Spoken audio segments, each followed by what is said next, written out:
तो अगर एक स्क्रीन टाइम 0 हो जाए, पेरेंट्स एक्टिवली इन्वॉल्व हो जाएँ, बच्चे का पेट ठीक किया जाए, हेल्दी रखा जाए, हुँ, गट हेल्दी करा जाए, उसको हुँ। स्टिमुलेशन दी जाए, अच्छी सेंसरी मोटर स्टिमुलेशन दी जाए, तो हम काफ़ी 1 डेढ़ साल, 2 साल, 2.5 साल में बच्चों को काफ़ी हद तक।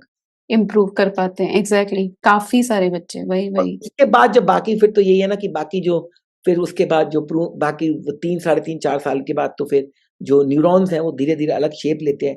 फिर वहाँ भी काम करना ज़रूरी है, वहाँ भी इम्प्रूवमेंट बहुत आता है, ऐसा नहीं है। लेकिन वो एक अलग लेवल का इम्प्रूवमेंट आता है।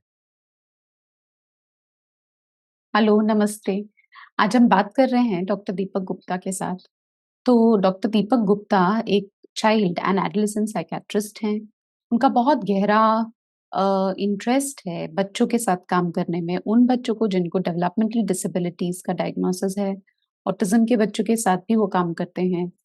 तो चलिए सीखते हैं उनसे कि उनका क्या तजुर्बा है, वो क्या हमसे शेयर करना चाह रहे हैं। Hello doctor Deepak Gupta, hello everyone, कैसे हो आप? मैं बढ़िया हूँ। थैंक यू रीना जी, आपने मुझे इनवाइट करा और एक ऐसे इम्पोर्टेंट टॉपिक के लिए जिससे हमारे हमारे जो भी लोग सुनेंगे, जो भी हमारी ऑडियंस होगी, जो भी हमारे को सुनना चाह रहे होंगे, उनके अंदर इस विषय के बारे में काफ़ी जागरूकता और काफ़ी चेतनता या अवेयरनेस होगी। या मुझे ना आपसे ये पूछना था मतलब हम क्वेश्चंस पूछने के पहले जैसे आप तो एक साइकियाट्रिस्ट हो, तो आपका जैसे इसमें कैसे इंटरेस्ट आया और ऑटिज्म और लाइक ऐसे होता है ना हमको हर कुछ तो एक चीज़ प्रेरित करती है, वी लाइक ऑलवेज़ इंस्पायर्ड तो क्या था जो आप इसमें इतना मतलब गहराई से जुड़ रहे हो ऑटिज़्म जब मैं एमडी कर रहा था मणिपाल में, नाम मैं 97 में जॉइन किया था मणिपाल में, कर्नाटका में जो है एक छोटा-सा शहर है, उडुपी के आगे जहाँ पे मंदिर है उसके आगे। और मणिपाल यूनिवर्सिटी में जब मैं करने गया, तो 98 में जब मैं सेकंड ईयर में था तो मैंने एक बच्चे के साथ काम किया जिसको पता चला इसको ऑटिज़्म है। बड़ा प्यारा बच्चा था और वहीं से जब भी मैं सोचता हूँ ऑटिज़्म के सफ़र के बारे में तो मुझे वही बच्चा और उसके पेरेंट्स याद आते हैं शक्लों के आगे। और मैंने काफ़ी टाइम उस बच्चे के साथ काम किया और वहीं से मेरी एक ऑटिज़्म के अंदर एक जिज्ञासा और एक क्यूरोसिटी आई कि ऑटिज़्म होता क्या है? क्यों है? फिर धीरे-धीरे पता चला लोग ऑटिज़्म को मेंटल रिटार्डेशन से ओवरलैप कर लेते थे, एडीएचडी से ओवरलैप करते थे, और फिर धीरे-धीरे मेरा इंटरेस्ट बना चाइल्ड साइकियाट्री में। और फिर जब मैं लंदन गया 2003 में, तो वहाँ पे मैंने फिर ऑटिज़्म क्लिनिक में काम किया, प्रोफ़ेसर पैट्रिक बोल्टन के साथ किंग्स कॉलेज के अंदर माइकल रटर सेंटर में। तो मेरे को और इंटरेस्ट बना और समझ में आया। और फिर मैं धीरे-धीरे जब आने लगा तो ग्रेजुअली पेरेंट्स तो मुझे अप्रोच करने लग गए। तो मुझे रियलाइज़ हुआ कि ऑटिज़्म में मेरा इंटरेस्ट बढ़ता जा रहा है। तो वहाँ से मेरा और इंटरेस्ट बढ़ता गया और फिर 2008 में 7 में की बात है कि मैं मनीषा लाड से मिला, एक मराठी लेडी 2007 में, जिसके बेटे का नाम अखिल अखिल लाड वो न्यूयॉर्क जा चुकी थी, न्यू जर्सी में थी और वो 2007 में कॉन्फ्रेंस के लिए आई थी। तो जब मेरी उससे मुलाकात हुई और मैंने उसको सुना, तो मुझे और लगा कि हाँ, ऑटिज़्म में बहुत कुछ किया जा सकता है।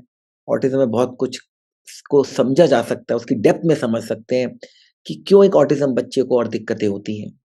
क्यों ऑटिज़्म बच्चे को सिर्फ़ दवाई के अलावा, थेरेपी के अलावा बहुत कुछ और चीज़ों की भी ज़रूरत है, जो हमें समझने की है। तो वहाँ से मेरा ऐसा तो मैं चाइल्ड साइकियाट्रिस्ट, बट और मैं ऑलरेडी जब मैं लिख रहा था तो मुझे लगा कुछ और भी चीज़ें जो हम एड्रेस नहीं कर पाते। There is more to this mystery. ऐसे नहीं हो सकता कि ऑटिज़्म के नंबर बढ़ रहे हों।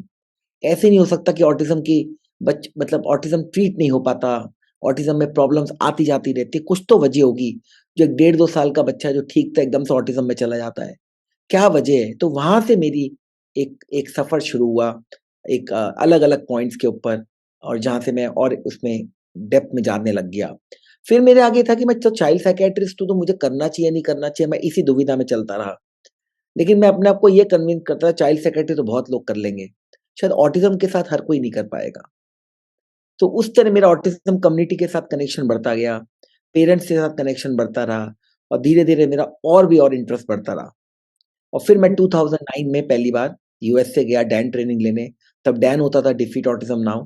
तब मैं पहली बार डैलस गया और जब वहाँ जाके मैंने देखा तो मुझे लगा अरे! इतना कुछ है।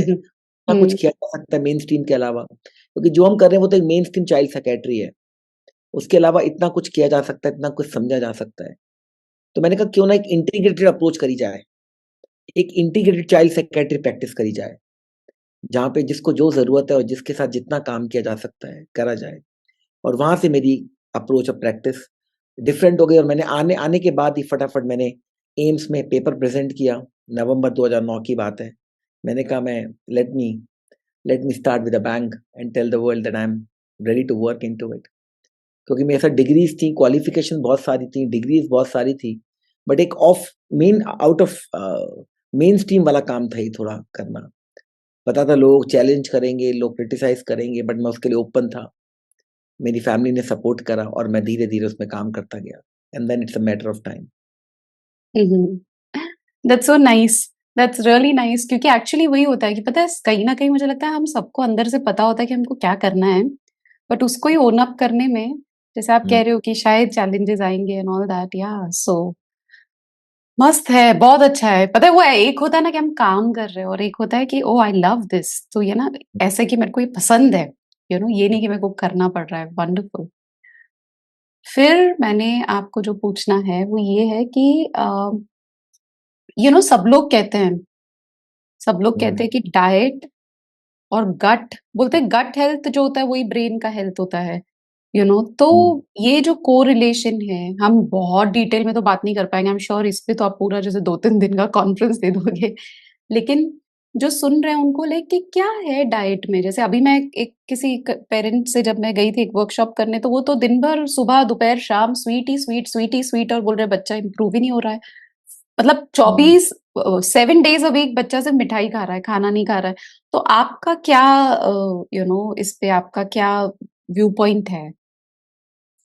देखिए, इम्पोर्टेंट ये हमें समझना है कि जो गट है वो सेकंड ब्रेन है, सबसे इम्पोर्टेंट मैसेज।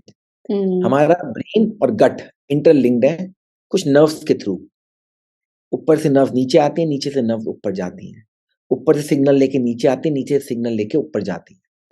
अगर कहीं भी वो सिग्नल अल्टर होता है, जैसे हमने खाना खाया और खाना खाने के बाद उस खानों से हमारे पेट के अंदर परेशानी हो जाती है या कुछ ऐसे केमिकल्स रिलीज होते हैं या पेट की लाइनिंग खराब हो जाती है और वो टॉक्सिक्स जो अंदर जो ऐसी चीजें जो नुकसानदायक है वो लाइनिंग खराब होने की वजह से हमारे खून में जाके हमारे ब्रेन तक पहुंच जाती हैं तो हमारे ब्रेन को एक नशे में कर देती हैं या हमारे हुँ, ब्रेन को नुकसान पहुंचाती हैं और वहां से हमारे ब्रेन के अंदर नुकसान होना शुरू होता है। सो ये चीज इंपॉर्टेंट है। तो जो हम खा रहे हैं, जो हमारे अंदर हो रहा है या जो हमारी बॉडी में जा रहा है, वो इंपॉर्टेंट। और ये शुगर जो है, जो हमारे शुगर्स हैं, हमारे ये प्रोसेस्ड पैकेज फूड्स हैं, प्रिजर्वेटिव्स हैं, ये सब चीज़ों के अंदर कुछ केमिकल्स होते हैं जो हमारे गट के अंदर, हमारे पेट के अंदर हमारी लाइनिंग को नुकसान करते हैं। जब वो नुकसान होता है, उसकी वजह से हमारे जो पेट के अंदर लाइनिंग जो टाइट बंधी हुई होती है, बिल्कुल टाइट ऐसे चल रही होती है, वो खुल जाती है। जब वो खुल जाती है, तो उसके अंदर से केमिकल यूँ निकल जाता है और निकल के वो सीधा ब्रेन को हिट करता है। हुँ, तो ब्रेन को हिट करने लग जाता है, तो वहाँ के जो ब्रेन के अंदर जो सेल्स होते हैं, उनमें सूजन आती है जिसको न्यूरल इन्फ्लेमेशन बोलते हैं। जब वो सूजन आ जाती है, न्यूरल इन्फ्लेमेशन हो गया, जो उसके अंदर सेल्स होते हैं वहाँ पे माइक्रोग्लियल सेल्स, उनका जो फंक्शन कुछ और होता है, वो कुछ और हो जाता है ना? तो जो हुँ, हमें बचा रहा होता है, वही हमें बचा नहीं पाता हुँ, और जो हुँ, ब्रेन अलर्ट होता है, वो एक नशे में आ जाता है। हुँ। उसकी वजह से एक ऑटिज़्म बच्चा अपनी दुनिया में चला जाता है। और फिर उसकी वजह कितनी भी सॉरी, हाँ जी, सॉरी, उसकी वजह सॉरी। से वो अपनी दुनिया में चला जाता है, जो कहते हैं ना बच्चा अपनी दुनिया में रहता है, खास जो ऑटिज़्म का मेन सिम्पटम जो है कि हाँ, the child is lost in his own world, वो अपनी दुनिया में है। अपनी दुनिया में ही अपने में रहता है, आई कॉन्टैक्ट नहीं करता, किसी को रिस्पॉन्ड नहीं करता, अपने में रहता है, आवाज़ लगाते रहो, लकी, लकी, लकी, वो अपने में रहता है ना? वो अपनी उँगलियों से खेलता रहता है, अपने हाथों से फ्लैप करता रहता है, फ्लिकरिंग करता रहता है, तेज़ आवाज़ें उसे बर्दाश्त नहीं हो पाती क्योंकि ब्रेन के अंदर वो इन्फ्लेमेशन सूजन आई हुई होती है और जो सेल्स उसे बचाने वाले होते हैं, वही बचा नहीं पा रहे होते और वो एक नशे में होता है वो। तो ये सारी चीज़ें होती हैं। और फिर वो सिग्नल भी नेगेटिव आता है, वो चलता रहता है, वो चलता रहता है, वो चलता रहता है। तो नीचे भी नुकसान हो रहा है, ऊपर भी नुकसान हो रहा है। तो कहीं से नुकसान तो रोकेंगे हम। तो जब हाँ, ये नुकसान रोकते हैं, जो हम खाते हैं वो ध्यान रखते हैं, अंदर जो अंदर जो अंदर जो सूजन है, उसको रोकते हैं, तो जो खा रहे हैं वो हमने रोक दिया, तो अब नुकसान नहीं होगा। जो अंदर सूजन है उनको हम प्रोबायोटिक्स के थ्रू या प्रोबायोटिक्स के थ्रू या प्रीबायोटिक्स के थ्रू हम रोकने की कोशिश करते हैं। अगर इन्फेक्शन है, कोई मान लो फंगल का इन्फेक्शन है, कोई पैरासाइट्स कीड़ों का इन्फेक्शन है, कोई बैक्टीरिया का इन्फेक्शन है, उनको ठीक करते हैं तो अंदर सारे टॉक्सिन्स ठीक हो जाते हैं। जो अंदर पेट में सूजन आती है, फूल जाता है, गैस, फाउल स्मेलिंग गैस निकलती है, फ्लैटुलेंस निकलती है, वो सब ठीक होना शुरू होती है। अंदर का जो बैक्टीरियल लाइनिंग है वो बढ़िया हो जाता है। जब वो ठीक होता है अंदर का लाइनिंग, तो जो हमारे होल्स हैं वो वापस दोबारा से टाइट होने शुरू हो जाते हैं, जिसको हम कहते हैं लीकी गट। तो वो लीकी गट ठीक होना शुरू हो जाता है। जब वो टाइट होना शुरू होता है तो केमिकल नीचे जाने बंद हो जाते हैं। और उसके बाद जो अंदर जो हमारे हमारे इंटेस्टाइन में और स्टमक में जो हमारे न्यूरोट्रांसमीटर्स और न्यूरोकेमिकल बनते हैं, सेरोटोनिन जो बनता है, जो हमारे मूड को अच्छा रखता है, बाकी सब केमिकल जो निकलते हैं, जो अच्छे शॉर्ट चेन फैटी एसिड्स जो निकलते हैं, वो सब की दोबारा मैन्युफैक्चरिंग ठीक होने लग जाती है। जब वो ठीक होने लगती है तो धीरे धीरे धीरे धीरे हमारी बॉडी रिकवर करनी शुरू करती है। तो ये इम्पोर्टेंट है। इसलिए खान-पान का बहुत, बहुत, बहुत, बहुत इम्पोर्टेंट है। इसलिए वही पुरानी मतलब पुरानी कहावत है, जैसा अन्न वैसा तन। है, ये है, पुरानी है, कहावत है, हाँ। जैसा अन्न वैसा तन। तो हमारे अंदर जो जा रहा है वो बहुत हुँ, इम्पोर्टेंट है। हुँ, बॉडी में जो जा रहा है वो बहुत इम्पोर्टेंट है। इसलिए हमें ध्यान रखना है कि हमारा खाना ताज़ा हो, हमारा खाना फ्रेश हो, हमारा खाना सीज़नल हो, उसमें प्रोसेस्ड पैकेज या प्रिजर्वेटिव फूड्स ना हो, उसके अंदर व्हाइट प्रोडक्ट्स ना हो, व्हाइट शुगर ना हो, व्हाइट सॉल्ट कम से कम हो, you know refined refined products कम से कम हो, रिफाइंड शुगर, रिफाइंड फ्लावर, ये कम से कम चीज़ें हों। कैन्ड प्रोडक्ट्स कम से बिल्कुल ना हो, माइक्रोवेव यूज़ ना करें हम, एल्युमिनियम फॉइल यूज़ ना करें, प्लास्टिक्स यूज़ ना करें। हम अपने ताज़े अच्छे बढ़िया खाने से खाएँ, लगातार खाना रेगुलर खाएँ, टाइम पे खाना खाएँ ताकि वो प्रॉपर डाइजेस्ट हो। हुँ, प्रॉपर डाइजेस्ट, तो ये सारी चीज़ें बहुत इम्पोर्टेंट हैं। एडिक्वेट ना हाइड्रेशन हो, एडिक्वेट पानी हो, पानी का पीएच सही हो। तो ये सारी चीज़ें इम्पोर्टेंट हैं जो हमारे उसमें जाती हैं। तो ये सब चीज़ें हमारे अंदर जाती है तो हमारी बॉडी ऑटोमैटिकली हील होती रहती है, हमारी बॉडी के अंदर वो सब चल जाता है। और सोचो ना अगर इस पे ही नहीं काम किया और सिर्फ थेरेपी देते जा रहे हैं, कि भई हाँ, हम सब थेरेपी कर रहे हैं। थेरेपी भी ज़रूरी है लेकिन अगर पूरा होलिस्टिकली नहीं काम किया, है ना? तो बच्चा मतलब हेल्प कैसे कर पाएँगे? मतलब पूरे बेस्ट इंटेंशन होने के बावजूद भी कहीं न कहीं ना फिर वो हो जाता है। एब्सोल्युटली, सो यही वही है कि आप अब जो मैं एग्ज़ाम्पल देता हूँ, गाड़ी का एग्ज़ाम्पल देता हूँ।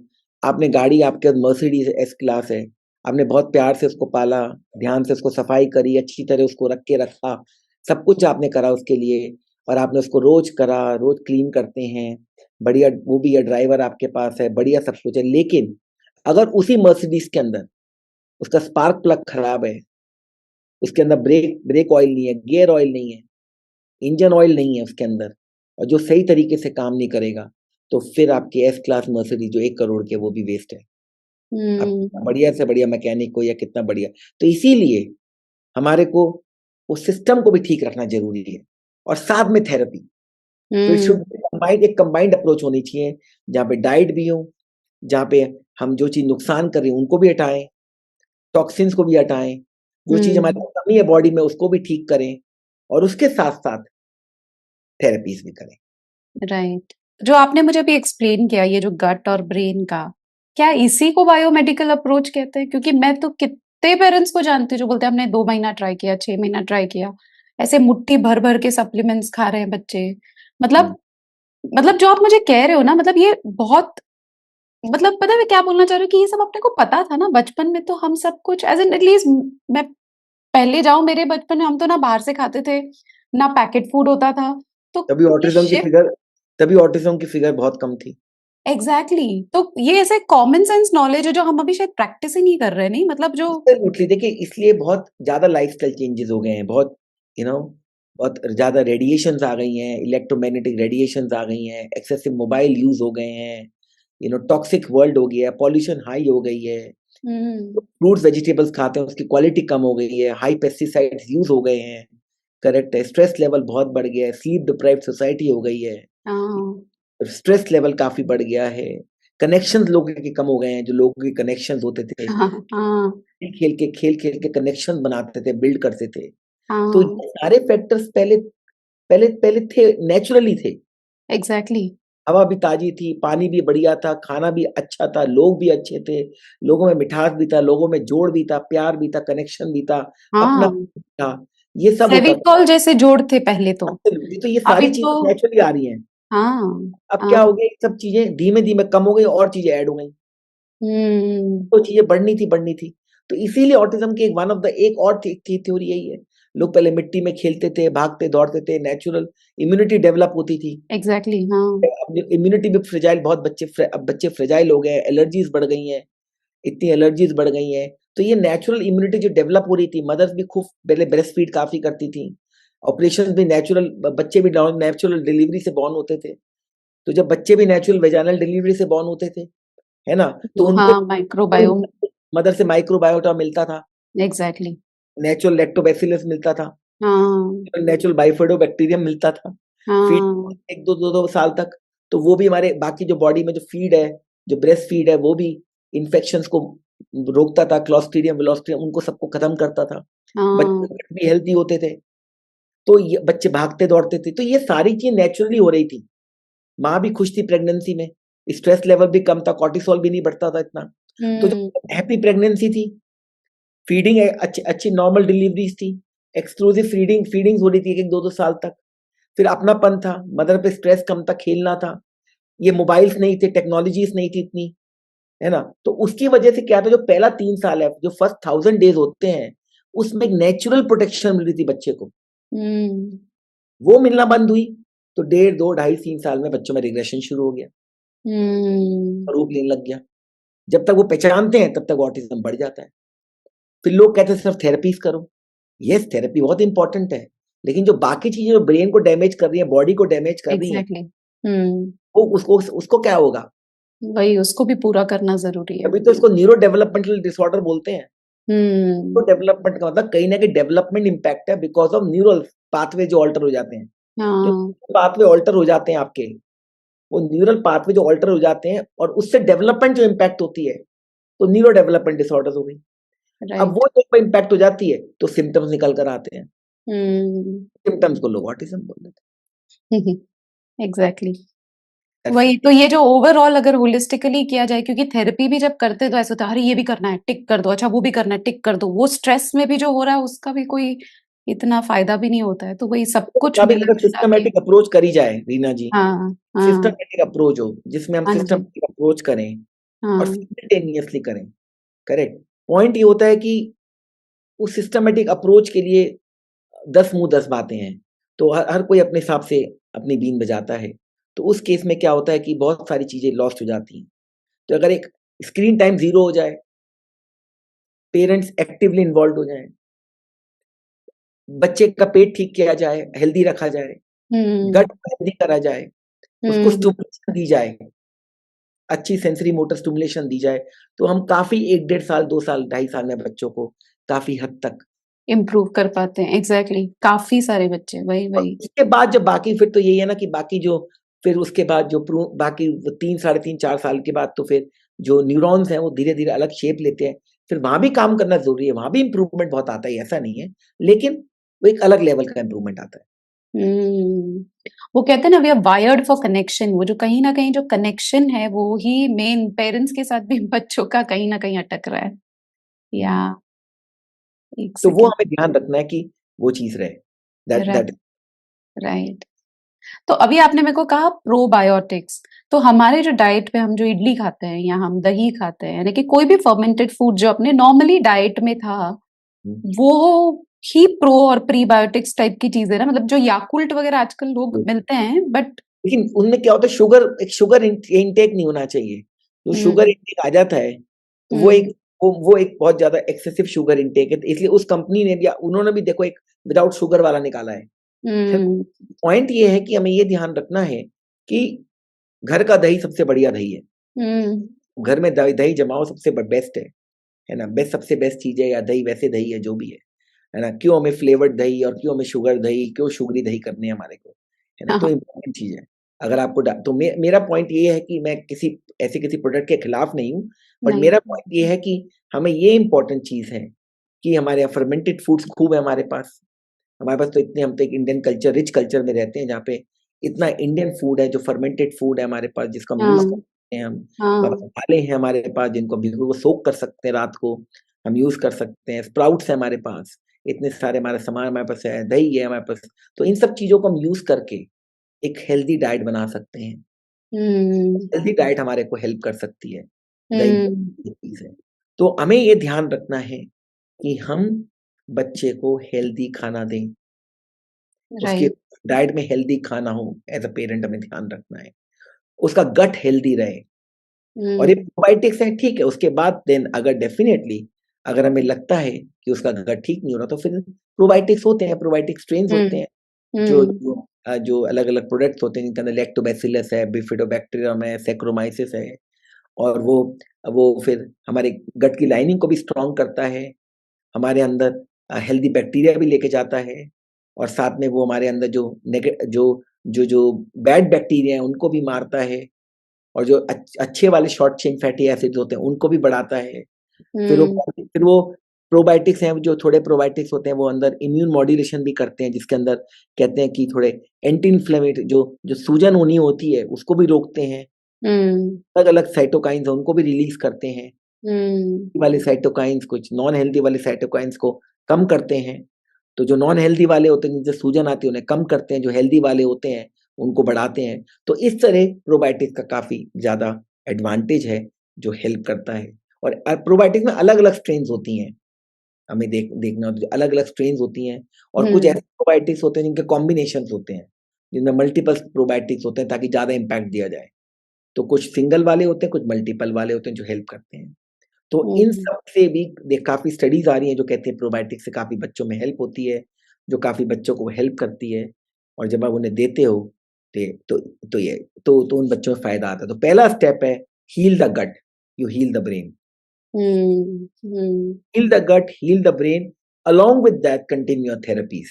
हाँ, ये मतलब मैं आपको बार-बार ये कह रहा हूँ कि पैरेलली सारा काम होना चाहिए। ये नहीं हाँ, कि आपने स्क्रीन टाइम बंद कर दिया, थेरेपी नहीं कराई। तो स्क्रीन टाइम बंद कर दिया, आपने थेरेपी कराई, आपने हील द गट किया, आपने डाइट पे ध्यान रखा, स्लीप पे ध्यान रखा, है ना? हम्म, घर के हम्म, एनवायरनमेंट पे ध्यान रखा, आपने ये सब करा, जल्दी करा, जितना जल्दी उतना बेहतर, जो मैं बार-बार कहता हूँ। और जितना आप छोटा बच्चा, एक्सेप्ट हाँ, कर, खत्म, बढ़िया। हम्म, फिर हम्म, आप चीज़ों को एक नेचुरल पैटर्न बन जाएगा। हम्म, धीरे-धीरे आपकी थेरेपीज़ कम हो जाएँगी। और हम्म, बाकी सब चीज़ें तो वैसे भी हेल्दी हैं।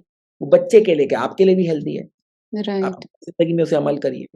राइट, या आई एम श्योर जो सुन रहे हैं उनको बहुत फायदा हो रहा होगा, बिकॉज़ बहुत ही सिंपल बातें हैं, बट इट इट वो ऐसे कई बार हमको ना वही चीज़ वापस-वापस कैसे होता है ना, मतलब जो आप जिस तरीके से बता रहे हो, बहुत मतलब बहुत ही सिंपल बता रहे हो, बट बहुत ही कॉम्प्लेक्स बात को मस्त तरीके से बता रहे हो। It's really helpful. Before you go, I wanted to help you to help your child improve faster. Here are 4 things that you can do. One, you can subscribe to my channel so that whatever tips, strategies, insights, whatever I share, they come to you as notifications into your inbox and you are updated on a weekly basis. Two, you can buy my book, Looking Beyond Labels Becoming a Mindful Parent. It is available on Amazon. It's a guidebook. It will guide you on really how to help you to help your child better. Three, I've done a lot of master classes which are all available as recordings on my website, khushi.net.in/online events. You will be able to refer to a lot of courses related to sleep, toilet and potty training, sensory diet, oral motor challenges, emotional wellness, and so many of those. And then number 4 would be we can meet and I can guide you. We can meet weekly. I meet parents weekly for some of my courses, which you can find on khushi.net.in/events. And we can meet weekly. You get to ask me your questions. I share what to do, how to help, and it's all done in a group setup.